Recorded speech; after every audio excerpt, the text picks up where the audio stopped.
மனிதன் செய்யக்கூடிய ஒரு தவறால் ஒரு காணுயிர் 4 நாள் உயிருக்கு போராடி எப்போயாவது அந்த உயிரை காப்பாற்றிடுவோமா அப்படின்னு ஏங்கிக்கிட்டே இருந்தது.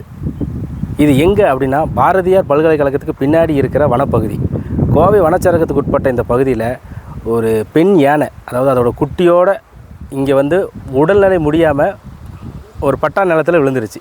விழுந்ததுக்கப்புறம் அந்த குட்டி யானையும் அந்த தாயை பிரிய முடியாமல் ரொம்ப பாச போராட்டம் நடத்தியிருக்குது. அதுக்கப்புறம் அந்த குட்டி யானையை இப்போ வந்து காப்புக்காடு பகுதியில் அனுப்பிட்டு இப்போ அந்த பெண் யானைக்கான சிகிச்சை வந்து ஒரு 4 நாளாக நடந்துகிட்ருக்கு. அது எப்படி பண்ணியிருக்காங்கன்னா, அந்த யானைக்கான நீர் சத்து வந்து ரொம்ப கம்மியாயிருச்சு. அதனால் ஒரு 80-100 பாட்டில் வந்து குளுக்கோஸ் வந்து ஏற்றப்பட்டிருக்கு. இப்போ அந்த யானைக்கு வந்து என்னென்ன பிரச்சனை அப்படின்னு பார்த்தோன்னா, முதல் கட்டமாக அவங்க சொன்னது என்னென்னா தொண்டை வலி, அதாவது உணவு வந்து உட்கொள்ளவே முடியல, சாப்பிட்டுச்சுன்னா திருப்பி அப்படி வெளியே வருது அப்படின்னு சொல்லியிருக்காங்க. அதுக்கப்புறம் அதோடைய லிவர் வந்து பாதிக்கப்பட்டிருக்கு. இதுக்கெல்லாம் மிக முக்கிய காரணம் ஏன் அது மனித தவறு அப்படின்னு நம்ம சொல்கிறோம்னா, அந்த யானையோடைய சாணத்தில் இருந்தது எல்லாமே பிளாஸ்டிக் குப்பைகளும் பிளாஸ்டிக் பாட்டிலோட மூடியும் தான் இருந்திருக்கு. அதாவது நீங்கள் ஊறுகாய் பாட்டில், ஜாம் பாட்டில் மூடி மாதிரி அவ்வளோ மூடி வந்து அந்த யானையோடைய வயிற்று பகுதியிலேருந்து அந்த சாணத்தில் வந்து இருக்குது. அந்த யானைக்கு வந்து உணவு உட்கொள்கிறதுக்காக ஒரு 80-100 பாட்டில் குளுக்கோஸ் கொடுத்துருக்குறாங்க, மருந்துகள் கொடுத்துருக்குறாங்க, பசு தீவனம் கொடுத்துருக்குறாங்க, அப்புறம் களி, இது மாதிரி ஈஸியாக அது கூட சாப்பிடக்கூடிய உணவுகள்லாம் அதை கொடுத்துருக்காங்க. அப்படி இருந்தும் அந்த யானையால் மெல்ல முடியல. அப்புறம் அது இல்லாமல் அதோடைய நீர் சத்து குறையக்கூடாதுன்றதுக்காக ஆசன வாயு வழியாக நீரும் வந்து கொடுக்கப்பட்டிருக்கு. இதில் என்னென்னா, இந்த யானையோ சிகிச்சையில் குறிப்பாக வந்து ஹைட்ரோதெரப்பி அப்படின்னு சொல்லிட்டு ஒரு பெரிய குழியை வெட்டி அதில் தண்ணியை நிரப்பி அந்த யானையை வந்து அதுக்குள்ளே இறக்கி விட்டு அது ஒரு சிகிச்சை முறையை வந்து பண்ணியிருக்காங்க. இந்த காட்டு யானைக்கு இவ்வளோ சிகிச்சை அளிக்கிறதுக்கு முக்கிய காரணம் அப்படின்னு பார்த்தா 2 கும்கி யானைகள் வரவழைக்கப்பட்டிருக்கு. அதில் ஒன்று சுயம்பு, இன்னொன்று ஒரியன். இந்த 2 யானைகளுடைய ஒத்துழைப்பில் தான் இந்த காட்டு பெண் யானைக்கு வந்து சிகிச்சை அளிக்கப்பட்டது. இந்த பெண் யானையும் மருத்துவத்தில் கொஞ்சம் மருந்துகளுக்காக ஒத்துழைப்பு கொடுத்துருக்கு. இப்போ என்னன்னா, இத்தனை களப்பணியாளர்கள், மருத்துவர்கள், வன ஊழியர்கள், கும்கிகள் இவ்வளவும் வரவழைக்கப்பட்டு இவ்வளோ உதவிகளும் செஞ்சு கடைசியாக அந்த யானை இப்போ உயிரோடு இல்லை. ஒரு உயிரினம் சாப்பிட முடியாமல் சாகிறதுன்னு ஒன்று இருக்குல்ல, பக்கத்தில் வனப்பகுதி, அது போனால் மேய்ஞ்சிக்கலாம், ஆனால் சாப்பிட முடியல. சாப்பிடாமல் சாகிறதுங்கிறது வந்து இது ரொம்ப வேதனைக்குரியான விஷயம். இந்த யானைக்கான உடல் நிலை வந்து இந்த அளவுக்கு பாதிக்கப்படுறதுக்கு என்னென்ன சிகிச்சை முறைகள் பண்ணியிருக்காங்க அப்படிங்கிறத நம்ம வனத்துறையை கேட்டு தெரிஞ்சுக்கலாம். இப்போ கடந்த 4 நாட்களாகவே வந்து பார்த்தோம்னா, நம்ம எல்லாத்துக்குமே கோவை மாவட்டத்தில் எல்லா மக்களுமே ஒரு பரபரப்பாக பார்த்துட்டு இருந்தது. பார்த்தோம்னா இந்த குட்டி யானையும் அதனுடைய தாய் யானை உடல் முடியாமல் இருந்திருக்கு. அந்த குட்டியான ஒரு பாச போராட்டமே நடந்துகிட்டு இருந்தது. இந்த தொடர் சிகிச்சை வந்து பார்த்தோம்னா இன்றைக்கி மதியம் வந்து அந்த யானை வந்து இறந்துருச்சு, மாரடைப்பினால் இறந்துருக்குது. பொதுவாக பார்த்தோம்னா அது ரொம்ப ஒரு உடல் நோய்வாய்ப்பட்டு இருந்திருக்கு. இதுக்கு மெயின் ரீசன் பார்த்தோம்னா நம்ம இந்த குப்பை கிடங்கு ஒரு ரீசன் தான். அதுவும் முழுக்க அது காரணம் அல்ல, அதுவும் ஒரு காரணம். அதே மாதிரி பார்த்தோம்னா நம்மளுடைய மாநகராட்சி நிர்வாகமாக இருக்கட்டும், நகராட்சி நிர்வாகமாக இருக்கட்டும், அந்த குப்பை கிடங்கு நம்மளுடைய மேற்கு தொடர்ச்சி மலை ஒட்டி இருக்கிறதுனால அந்த குப்பை கிடங்கை வந்து பார்த்தோம்னா போர்க்கால அடிப்படையில் விரைவாக வந்து அதை அப்புறப்படுத்தணும். அதே மாதிரி பார்த்தோம்னா இந்த உணவு கழிவுகள், அந்த பிளாஸ்டிக், நெகிழி எல்லாம் இருக்கும்போது பார்த்தோம்னா அதனுடைய ஸ்மெல்லுக்கு வனவிலங்குகள் வந்து நாட் ஓன்லி எலிஃபென்ட், மற்ற விலங்குகளுமே பார்த்தோம்னா பாதிக்கப்படுது. ஏன்னா அதனுடைய ஸ்மெல்லுக்காக வந்து கவரோட வந்து சாப்பிட்றதுனால அதுக்கு வந்து பார்த்தோம்னா நிறைய ப்ராப்ளம் ஏற்படுது. வேதிப்பொருட்கள், நிறையா கழிவு, எல்லாமே நச்சு பொருட்கள் எல்லாமே இருக்குது.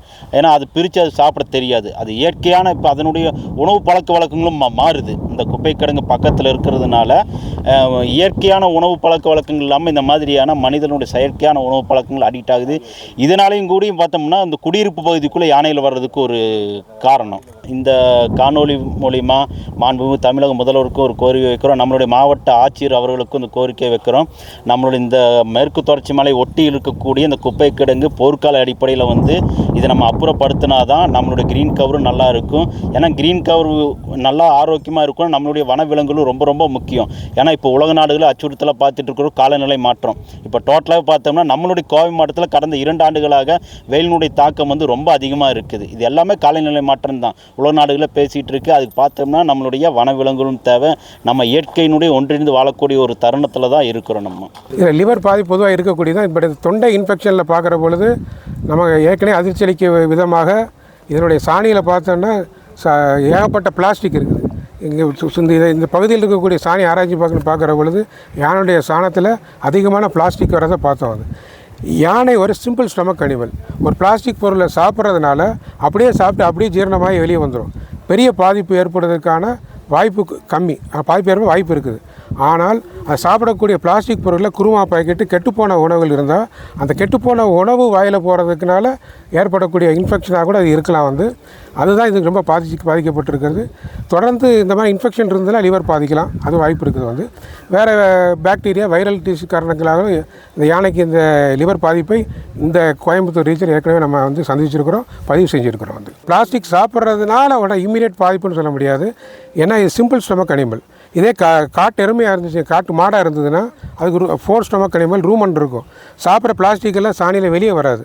அது பாதித்து காட்டு மாடுகளை பாதிப்பதுக்கு அதிகமான வாய்ப்பு இருக்குது. யானையை பொறுத்தளவில் அது என்ன சாப்பிட்டாலும் அப்படியே பிளாஸ்டிக்கோட சாணியோடு வெளியே வந்துடும். அதெல்லாம் இப்போ சாணியில் பார்க்குறீங்க. அதனால் பிளாஸ்டிக் சாதாரணமாக சாப்பிட்டா அது பாதிப்பு ஏற்படாது. ஆனால் பிளாஸ்டிக் பையில் போடக்கூடிய கெட்டுப்போன உணவு இருக்கிறதுனால அதிலிருந்து பாக்டீரியா மூலமாக பாதிக்கப்படக்கூடிய வாய்ப்பு இருக்குது.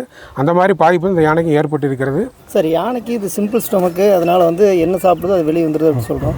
இதே வனப்பகுதியில் பார்த்துட்டு நிறைய விலங்குகள் வசிக்குது. ஸோ அந்த மாதிரி யானைகள் அது நீங்கள் சொல்கிற மாதிரியான கெமிக்கல் இந்த குருமா இந்த மாதிரிலாம் சாப்பிடும்போது அதுகளுக்கு இந்த மாதிரி பிரச்சனைகள் வந்தால் கட்டாயமாக வருது இல்லையா? பார்க்குறோமே, காட்டு மாடுகளுக்கு வருது, மான்களுக்கு வருது. காட்டு மாடு மான்கள் அதுக்கு சிம்பிள் ஸ்டொமக் அனிமல் இல்லை. காட்டு மாடுகளுக்கு 4 வயிற்று பகுதி 4 பகுதியாக இருக்கும். ரூமன் முதல்ல பெரிய பயிர் இருக்கும். அதுக்கப்புறம் தான் ஒரு ரெட்டிக்குலோ அபமேசன் 4வது வயிறு தான் உண்மையான வயிறு. அப்போ சாப்பிடக்கூடிய பிளாஸ்டிக் எல்லாம் அந்த ரூமனுங்கிற பெரிய பையில் தங்கிடும். எதில்? காட்டு மாட்டுலேயும் மான்லேயும் ஸோ தொடர்ந்து இது மாதிரி சாப்பிடக்கூடியது பை வெளியே வராது. ரொம்ப அதிகமாக சாப்பிட்டுச்சுன்னா அதனால் பாதிப்பு ஏற்படுத்தி வயிறு ஊப்பி இறந்து போகும். வாய்ப்புகள் நிறைய இருக்குது. அதை சந்தித்து கொண்டு தான் இருக்கிறோம். நம்ம இப்போ எங்கே இருக்கோன்னு பார்த்துட்டிங்கன்னா இந்த சோமையம்பாளையம் ஊராட்சிக்கு உட்பட்ட இந்த குப்பை கிடங்குலேருந்து தான் பேசிகிட்டு இருக்கோம். இந்த ஃபாரஸ்ட்லேருந்து நிறைய வனவிலங்குகள் இங்கே இருக்கக்கூடிய இந்த குப்பையோட வாசத்தில் இருக்கக்கூடிய அந்த வாசத்துக்காகவே இந்த வனவிலங்குகள் நிறைய வந்துட்டுருக்கு. அதில் குறிப்பாக யானை கூட்டம் தான் அதிக அளவில் இங்கே வருதுன்னு சொல்கிறாங்க. இதனால் யானைகள் அடிக்கடி இங்கே இந்த பிளாஸ்டிக் குப்பைகளை உண்ணும்போது அதிக அளவு உடல்நலக்குறைவு ஏற்பட்டு இறக்கக்கூட வாய்ப்பு இருக்குது அப்படின்னு சொல்கிறாங்க. இறக்கக்கூட வாய்ப்பு இருக்குன்னு சொல்கிறத விட இறந்தும் போச்சு அப்படின்னு சொல்லலாம். ஏன்னா இந்த குப்பை கிடங்குக்கு அந்த பக்கம் தான் இப்போ ஒரு காணுயிர் உயிரிழந்திருக்குது. அதுக்கு என்ன காரணம் அப்படின்னு வன கால்நடை மருத்துவர்களே சொல்லியிருக்காங்க. என்ன அப்படின்னா அது அளவுக்கு அதிகமான நச்சு பொருள்கள் அதோடைய உடலில் கலந்ததுனால அந்த யானைக்கு த்ரோட் இன்ஃபெக்ஷன் ஆகி கல்லீரல் பாதிக்கப்பட்டு உயிரிழந்திருக்கு சொல்கிறாங்க. சரி, அது அளவுக்கு அதிகமான நச்சு பொருள்னா எந்த மாதிரி அப்படின்னு கேட்கும்போது பிளாஸ்டிக் பொருட்களை உண்ணும்போது அதுக்கு வயிறு ஒரு வழிப்பாதையாக இருந்தாலுமே கூட பிளாஸ்டிக் எண்ணத்தை சாப்பிடுதோ அப்படியே வெளியே வந்துடும். ஆனால் அந்த பிளாஸ்டிக்கில் கலந்திருக்கக்கூடிய வேதிப்பொருட்கள், விஷத்தன்மை மிக்க நச்சு பொருட்கள்லாம், அழுகின பொருட்கள், இறைச்சி கழிவுகள் மாதிரியான பொருட்கள், கெமிக்கல், இந்த மாதிரி நிறைய சொல்லிக்கிட்டே போகலாம். பாட்டில் மூடி இந்த மாதிரி நிறைய கெமிக்கல் அதோடைய வயிற்றுக்குள்ளே போய் தங்கி அது கொஞ்சம் கொஞ்சமாக பாய்சன் ஆகி அந்த விலங்குக்கு உயிரிழப்பு ஏற்படுத்தி இருக்குது. இப்போ அதாவது ஒரு வனப்பகுதிக்கு போகும்போது எதற்காக எளிதில் தீப்பற்றக்கூடிய பொருட்களையோ பிளாஸ்டிக் பொருட்களையோ எதுக்காக எடுத்துகிட்டு போகக்கூடாதுன்னு சொல்கிறாங்க அப்படின்னா அது வனத்தை மட்டும் பாதிக்காதுங்க, வன விலங்குகளையும் பாதிக்கும் அப்படிங்கிறது தான் அதோடைய நோக்கமே. இது வனப்பகுதிக்கு வெளியே ஒரு யானை இறந்தது நமக்கு தெரியுது. இதே மனிதர்களோட தவறு நம்ம பிளாஸ்டிக் அங்கங்கே போடுறது. இதனுடைய ஸ்மெல்லுக்காகவே வனத்திலிருந்து வெளியே வரக்கூடிய வனவிலங்குகள் சாப்பிட்டு எவ்வளோ போய் உள்ளே செத்துருக்கும், இல்லை உள்ளே என்ன நடந்திருக்குன்னு யாருக்கு தெரியும்? இதெல்லாம் நினைக்கிறப்ப இதே ரொம்ப கனமாக இருக்குது.